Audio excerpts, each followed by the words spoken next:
สบายดีเข้ามาเก็บผักหอมผักอีหมลายผักอยู่หนึ่งกินพามาชมหมากอันนี้ไผหูจักซื้อมันแน่งามมอพี่น้องเป็นพวงอยู่นี่พวงคักอะไรได้นี่นี่หันตกดินเป็นพวงคักอะไรได้ผมเมื่แต่พวงใหญ่ๆแต่พวงเป็นแห้งใหญ่นี่พว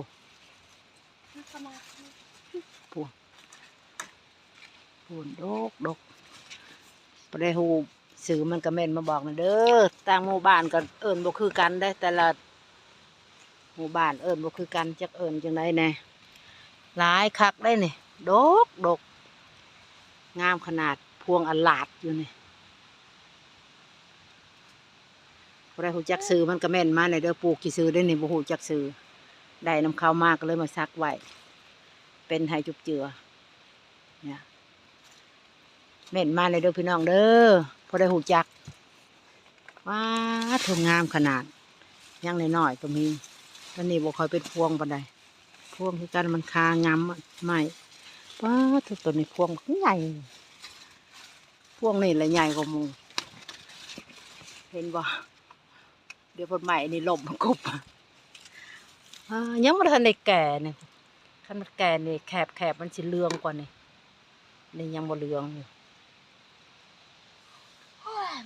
ในกกมะขามนี่ไม่ใช่มันนี่มันเขายังคูว้ามันกินแล้วมันบ่ปลูกบ่หยังได้อีกนี่เบิ่งได้นี่ปลูกแม่นี่คูดเลิกๆนี่ปลูกแม่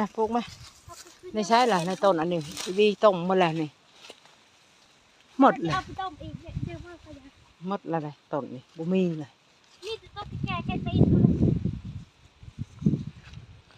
อ๋อกินตอนใดต้นนี่หมดเลยเขากินอะไรเดียวนะเขาปิดต้นน้อยเดียวก็ยาตัวหันหมดเลยหรือพวงช่องพวงยาสปิดกับต้นพอให้มันแก่ก่อนต้นใหญ่โคชิไข่เครื่องไม่ใช่นะหมดแหละกินอันนี้เหลือแต่นี่โพดมากินคนผู้เดียว